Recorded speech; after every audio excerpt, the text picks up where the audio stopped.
नमस्कार, IBC 24 देख रहे हैं आप। आपके साथ मैं हूं दीपक मिश्रा। घड़ी में सुबह के 8 बजने जा रहे हैं। बात करेंगे खबरों की विस्तार से, लेकिन पहले रुक कर लेते हैं प्रमुख हेडलाइंस का।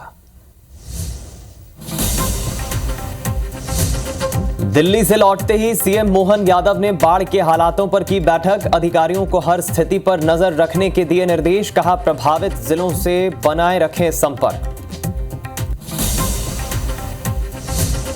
कांग्रेस के वरिष्ठ नेता और पूर्व मंत्री आरिफ अकील का निधन। लंबे समय से बीमार चल रहे थे आरिफ। भोपाल के सेज अपोलो हॉस्पिटल में ली अंतिम सांस। मुरैना में ट्रक की टक्कर से ट्रैक्टर सवार 2 कांवड़ियों की मौत, 12 से अधिक घायल। इधर भोपाल में बस की टक्कर से एक परिवार के 4 लोगों की मौत, ड्राइवर गिरफ्तार। इंदौर में कुत्तों के भौंकने से परेशान युवक ने चलाई गोली। एक कुत्ते की मौत, 3 गंभीर घायल। आरोपी के खिलाफ केस दर्ज। नर्मदापुरम में पीडब्ल्यूडी का अधीक्षण यंत्री रिश्वत लेते गिरफ्तार। लोकायुक्त टीम ने 10 लाख रुपए की रिश्वत लेते पकड़ा। सड़क निर्माण का बिल पास कराने के लिए मांगी थी रिश्वत। सावन का दूसरा सोमवार आज। सुबह से ही मंदिरों में लगा भक्तों का तांता। हर हर महादेव से गूंजे शिवालय। उज्जैन के महाकालेश्वर मंदिर में की गई विशेष पूजा अर्चना।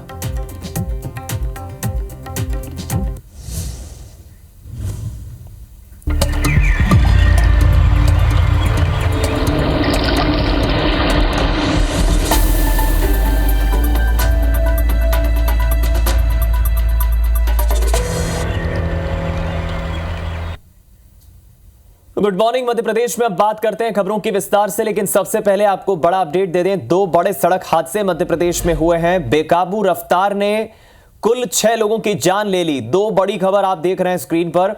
पहली बड़ी खबर है भोपाल में, जहां सड़क हादसे में बस ने बाइक को जोरदार टक्कर मार दी।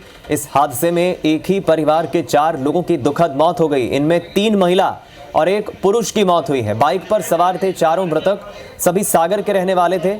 फिलहाल पुलिस ने बस ड्राइवर को गिरफ्तार कर लिया है। तो दूसरा सड़क हादसा मध्य प्रदेश के मुरैना में हुआ है। यहां एक ट्रक ने ट्रैक्टर को टक्कर मार दी और इस सड़क हादसे में 2 कांवड़ियों की मौत हो गई। 12 से अधिक लोग घायल हुए हैं। 2 की हालत गंभीर बताई जा रही है। सभी को अस्पताल रेफर किया गया है। खड़ियाहार के उत्तर प्रदेश के गंगा घाट जा रहे थे सभी कांवड़िए। इस दौरान हादसे का शिकार हो गए। ये बड़ी खबर भोपाल सड़क हादसे से जुड़ी आपको बता दें। बस ने बाइक को टक्कर मारी है। एक ही परिवार के 4 लोगों की मौत हो गई। दुखद हादसे में एक ही परिवार की 3 महिला और 1 पुरुष जिनकी मौत हुई है। देर रात यह हादसा हुआ। दरअसल चारों मृतक बाइक पर सवार थे और ये सभी सागर के रहने वाले थे। ये भोपाल में रहकर काम करते थे। बाग सेवनिया से सब्जी लेकर जब ये वापस घर लौट रहे थे, इसी दौरान इन्हें जोरदार टक्कर मार दी बस ने। ये सभी सागर के रहने वाले थे। तो भोपाल में जहां एक परिवार के 4 सदस्यों की दुखद मौत हो गई, तो मुरैना में सड़क हादसे में 2 कांवड़ियों की मौत हो गई। 12 से अधिक लोग घायल हुए हैं, जिनमें 2 की हालत बेहद गंभीर बताई जा रही है। दरअसल एक ट्रक ने ट्रैक्टर को टक्कर मारी, जिससे यह हादसा हुआ।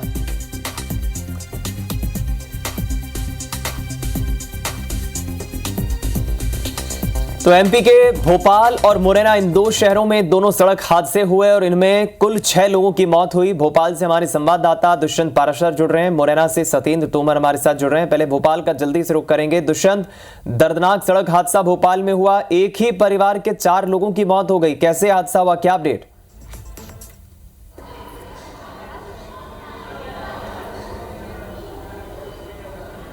से भरी बस जो है वो सलैया की ओर जा रही थी और एक बाइक सवार जो है वो आगे चल रहे थे। उसी बाइक सवार को यहाँ पर बस ने टक्कर मारी और उस पर मौजूद 3 महिलाएं और युवक की मौत हो गई। हम उसी स्पॉट पर हैं और अपने कैमरा पर्सन से कहेंगे तो वो दिखाएं कि वो स्पॉट जो है ये होशंगाबाद रोड है, राजधानी भोपाल का, और इस पर व्यस्ततम मार्ग है। लगातार यहाँ पर जो है वो बड़ी संख्या में वाहनों की आवाजाही रहती है, लेकिन जिस तरीके से जहां हादसा हुआ वहां पर अब भी मोटरसाइकिल के और जो एक्सीडेंट हुआ उसके पार्टिकल्स जो है यहाँ पर नज़र आ रहे हैं। और जिस तरीके से जब देर शाम यहाँ पर हादसा हुआ तो उसके बाद यहाँ पर लंबा चौड़ा जाम भी लग गया, लेकिन जब हादसा हुआ तो उसकी जो जानकारी ये निकल कर आ रही है कि एक ही परिवार के 4 लोगों की मौत हो गई, जिनमें 3 महिलाएं और 1 पुरुष शामिल है। जिस तरीके से इस हादसे की अगर बात की जाए तो बस जो है मजदूरों से भरी हुई थी और वो सलैया की ओर जा रही थी। हालांकि उसके आगे चल रही थी एक बाइक जिस पर 3 महिलाएं और एक युवक सवार था। वो खरीदारी करके अपने घर को लौट रहे थे, लेकिन उसी दौरान ये हादसा हो गया और बस जो है वो दोनों महिलाओं के ऊपर से निकल गई। बेहद दुखद ये हादसा हुआ है दुष्यंत। तस्वीरों में हम देख रहे हैं, 2 तस्वीरें हम दर्शकों को भी दिखा रहे हैं इस हादसे के बाद की। बने रहे आप। सत्येंद्र का रुख करेंगे। सत्येंद्र, यहाँ मुरैना में जो हादसा हुआ है 12 से अधिक लोग घायल हुए हैं, 2 कांवड़ियों की मौत हुई है, क्या अपडेट? बिल्कुल, ये पूरा जो घटनाक्रम है वो मुरैना जिले के नेशनल हाईवे 44 देवरी का, और ये कांवड़िया सोरो गंगा घाट से कांवड़ लेकर गांव खड़ेहार के लिए जा रहे थे। उसी समय चूंकि ये सभी लोग कांवड़ियों के साथ साथ ट्रैक्टर ट्रॉली पे भी बैठ के चल रहे थे, तो तभी पीछे से एक ट्रक चालक ने टक्कर मारी है। मैं आपको दिखाऊंगा कि किस तरीके से नेशनल हाईवे 44 पर जाम लगा हुआ है। और साफ तौर से देखा जाए तो एक बड़ा ही, चूंकि सावन का महीना चल रहा है और लोग लगातार यहाँ पर कांवड़ लेकर काफी संख्या में आते हैं। हालांकि पुलिस और प्रशासन के अधिकारी भी मौके पर पहुंचे। मैं उन्हीं से भी बात करूंगा कि सर क्या स्थिति है, कितने लोग इस पूरे घटनाक्रम में घायल हुए हैं। सर क्या स्थिति है, कितने लोग इस घटनाक्रम में? देखिए, लगभग 5 से 6 लोग इस घटनाक्रम में घायल हुए हैं और 2 लोगों की दुखद मृत्यु हुई है। सर कहाँ से कहाँ आ रहे थे ये लोग? देखिए, कांवड़ लेकर के दिल्ली तरफ से ही आ रहे थे संभवतः, और ये जो है सिहोनिया थाना क्षेत्र के रहने वाले हैं, वहां लेकर भी जा रहे थे। देखिए, बिल्कुल सही है, क्योंकि मेजर एक्सीडेंट था, तो उनके जो साथ वाले जो है, चलिए, मेजर एक्सीडेंट था इसलिए 12 से अधिक लोग इसमें घायल हो गए। बहुत शुक्रिया आपका सत्येंद्र हमारे साथ जुड़ने के लिए, और दुष्यंत आपका भी शुक्रिया भोपाल से हमारे साथ जुड़े। 2 सड़क हादसों से जुड़ा अपडेट हमने आपको पहुंचाया। अब रुक करते हैं कुछ और खबरों का। भोपाल से ये दुखद खबर है, कांग्रेस के वरिष्ठ नेता रहे, पूर्व मंत्री रहे आरिफ अकील का निधन हो गया है। आरिफ अकील का भोपाल के अपोलो अस्पताल में निधन हो गया। उन्होंने अंतिम सांस भोपाल के अपोलो अस्पताल में ली। आपको बता दें, लंबे समय से बीमार चल रहे थे आरिफ अकील। मध्य प्रदेश में वो 2 बार मंत्री भी रह चुके हैं। लंबे वक्त से बीमार चल रहे थे आरिफ अकील, और हार्ट की बीमारी के बाद उनकी समस्या बढ़ गई थी, जिसके बाद उन्हें एडमिट किया था परिवार के सदस्यों ने। और आज सुबह ये खबर मिली कुछ देर पहले, जब आरिफ अकील का निधन हो गया है।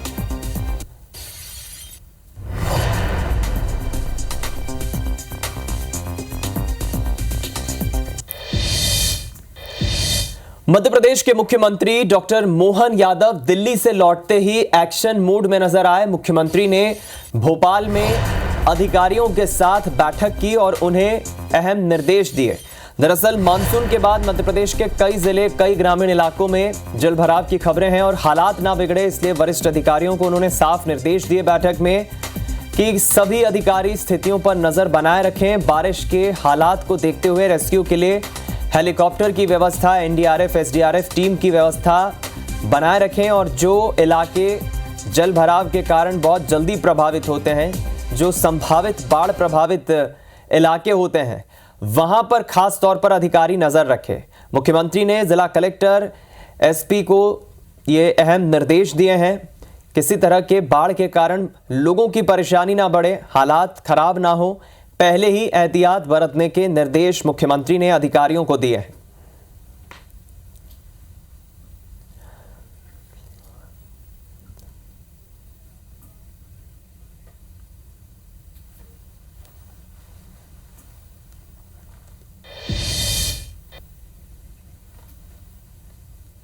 ये महीना और अगला महीना वर्षा काल का सबसे चुनौती वाला समय रहता है। निश्चित रूप से हम सब मिलकर के वर्तमान के इस दौर में वर्षा होना ये भगवान की एक तरह से कृपा है, लेकिन वर्षा से कोई जनहानि नहीं हो, कोई दुर्घटना न घटे, इसकी सावधानी रखना भी ज़्यादा जरूरी है। जनहानि विहीन हो जाए, ये प्रबंधन करना सरकार का काम है। मुझे भरोसा है अधिकारी अलर्ट रहेंगे और खासकर जिला कलेक्टर, एसपी और वरिष्ठ अधिकारी ये कंट्रोल रूम पे बैठ करके 24 घंटे मॉनिटरिंग कर रहे हैं और ये काम करते रहे। इसलिए मैं अचानक उचक चेकिंग के लिए आया था। मुझे संतोष है कि हमारे लोग अपनी अपनी ड्यूटी पे हैं। इधर बड़ी खबर भोपाल से है, जहां एक ड्राइवर ने अपने ही मालिक, अपने ही अधिकारी के घर चोरी की है। यह चोरी की वारदात एक अधिकारी के घर हुई है। ड्राइवर ने चोरी कर अधिकारी को मैसेज भेजा। आरोपी घर से कैश, नकदी और कीमती सामान लेकर फरार हो गया। बताया जा रहा है शाहपुरा क्षेत्र के बंगला नंबर B165 की ये घटना है, जहां ड्राइवर ने अपने मालिक को ही चपत लगाई और उसके घर से कीमती सामान और कुछ कैश, बताया जा रहा है, लेकर चला गया। पुलिस अब मामले की जांच कर रही है। शिकायत की है अधिकारी ने।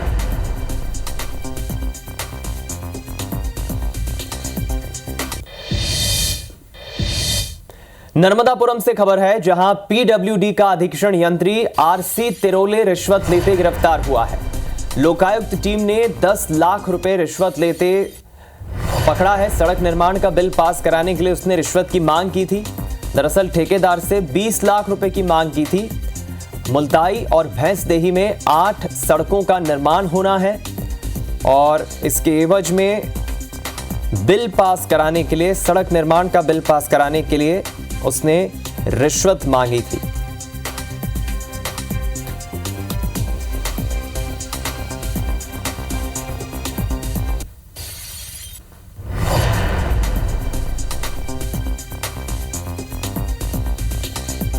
इस पुलिस ने इस मामले में जांच की है और लोकायुक्त टीम ने 10 लाख रुपए रिश्वत लेते हुए फिलहाल उसे पकड़ लिया है। पूछताछ शुरू कर दी है।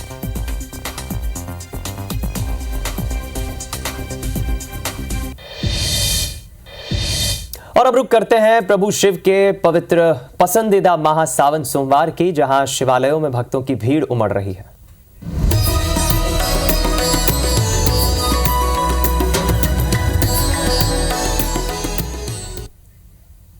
तो जैसा आप जानते हैं, आज सावन का दूसरा सोमवार है और इस मौके पर तमाम शिवालयों में प्रभु शिव की भक्त उपासना कर रहे हैं, उनकी पूजा अर्चना कर रहे हैं। इसी कड़ी में उज्जैन के महाकाल मंदिर में भी आज दुग्धाभिषेक किया गया। पंचामृत से अभिषेक किया गया प्रभु महाकाल का। बड़ी संख्या में भक्त सावन के दूसरे सोमवार के मौके पर महाकाल मंदिर पहुंचे। सबसे पहले महाकाल की जल, गंगा जल, दूध, दही, शहद, पंचामृत से अभिषेक किया गया। फिर बाबा महाकाल का श्रृंगार किया गया और इसके बाद बाबा महाकाल की विशेष भस्म आरती की गई। इस दौरान पूरा मंदिर परिसर जय श्री महाकाल से गूंज रहा था। भक्त शिव भक्ति में लीन नजर आए। नंदी हॉल में हजारों की संख्या में बैठे श्रद्धालु महाकाल की पूजा में शामिल हुए। आपको बता दें, क्रिकेटर उमेश यादव भी आज सावन के दूसरे सोमवार के मौके पर प्रभु महाकाल के दर पर पहुंचे।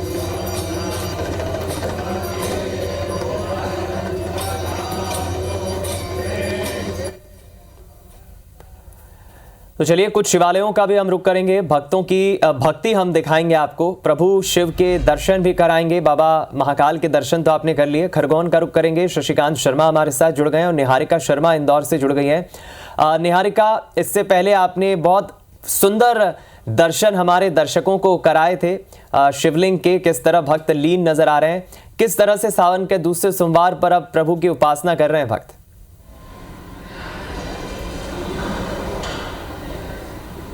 जी देखिए, आज सावन का दूसरा सोमवार है। इसी के चलते इंदौर के तमाम शिवालयों में केवल जय शिव ओमकारा और उसी के साथ में बाबा महाकाल की जय, इसी तरह के जितने भी गुंजामन हम लोग सुन सकते हैं, घंटियों की गूंज सुन सकते हैं, उन्हीं के जो शिव के भक्त हैं वे सभी लोग शिवालयों में इसी तरह के जो शिव के नारे हैं वो गुनगुना रहे हैं। और इसी के चलते इंदौर में भी हमें बड़ी संख्या में भक्त जो है वो मंदिरों में एकत्रित होते हुए नजर आ रहे हैं। इस वक्त हम आपको इंदौर के गेंदेश्वर महादेव मंदिर की तस्वीरें दिखा रहे हैं। आप देख सकते हैं किस तरह से भगवान शिव के भक्त जो है वो आज सुबह से ही मंदिर पहुंचकर भगवान शिव की आराधना कर रहे हैं, पूजन अर्चन कर रहे हैं, रुद्राभिषेक कर रहे हैं और इसी के साथ में उनके लिए उपवास भी रखकर आज यहाँ पर पूजन अर्चन करने पहुंच रहे हैं। ऐसा माना जाता है कि आज के दिन अगर भगवान शिव की पूजन अर्चन की जाए, उनके लिए व्रत रखा जाए, उपवास रखा जाए तो उनकी यानी कि भक्तों की मनोकामनाएं जो है वो पूरी होती है। साथ ही में जीवन में जितनी भी तरह की समस्याएं उनकी आ रही होती है वो सभी दूर होती है। भगवान शिव के लिए सावन सबसे प्रिय महीना होता है और उसी में अगर सोमवार हो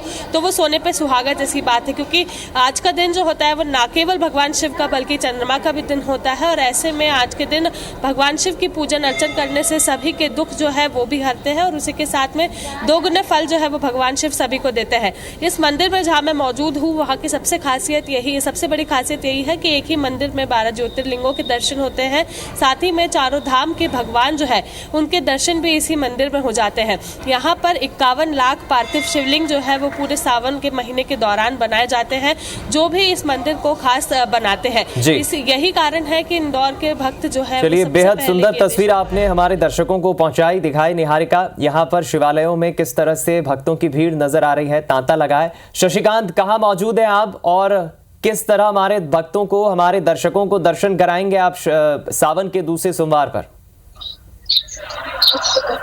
जी मैं बता दूं, मैं खड़ा हूं खरगोन के प्राचीन भावसार मोहल्ले स्थित भगवान श्री सिद्धनाथ महादेव मंदिर में, जहां जो है ये नगर के अधिष्ठाता भगवान भी कहे जाते हैं और यहाँ पर जो है करीब 375 साल वर्ष पुराना ये मंदिर है। और यहाँ पर जो है मनोकामना जो भी मांगते हैं श्रद्धालुओं की मनोकामना भगवान श्री सिद्धनाथ यहाँ पर पूरी करते हैं। और अति प्राचीन मंदिर होने के कारण यहाँ पर जो है सावन सोमवार जो है आज दूसरा सोमवार है और यहाँ पर भक्तों की भीड़ लगी हुई है। हमारे साथ में यहाँ पर श्रद्धालु भी मौजूद है।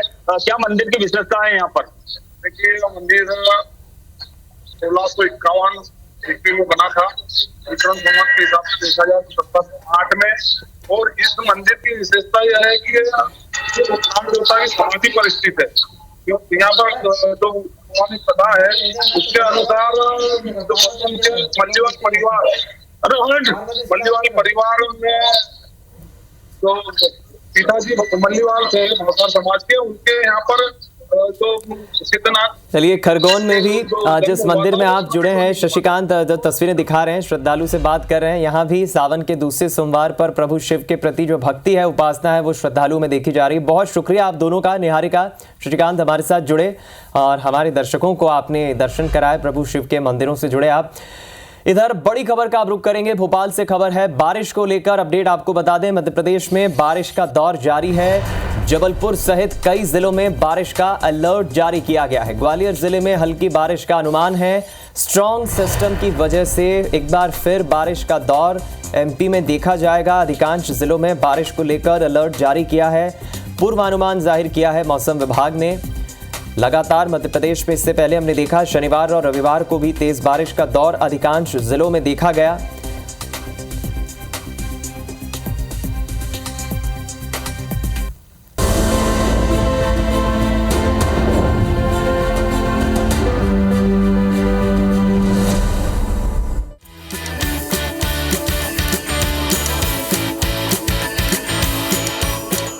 सीएम विष्णुदेव साय सरकार की कोशिशों के चलते छत्तीसगढ़ में शिक्षा की तस्वीर लगातार बदल रही है।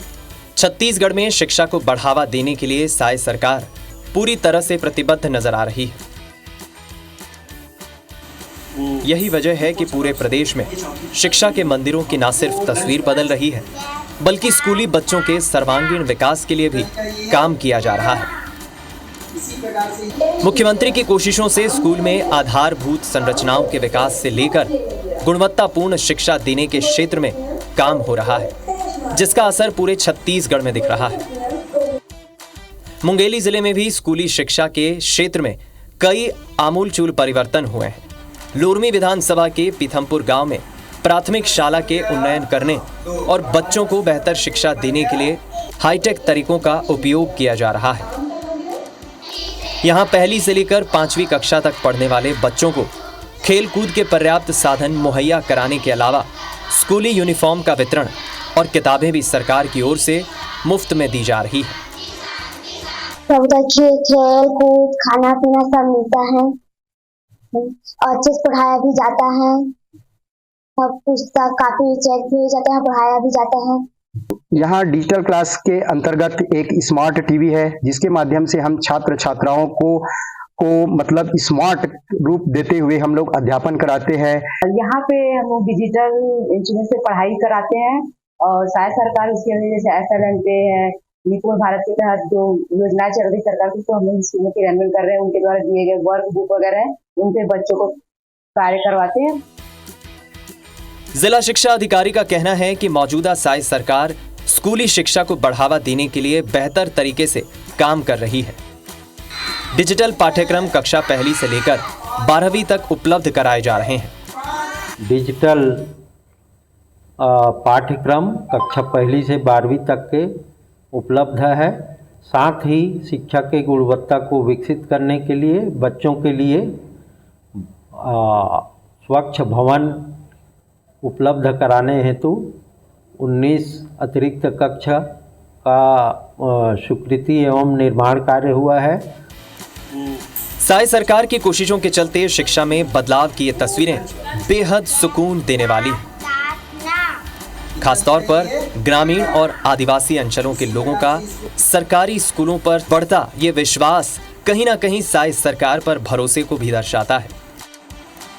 यही वजह है कि लोग साई सरकार को रोम रोम से बधाई दे रहे हैं।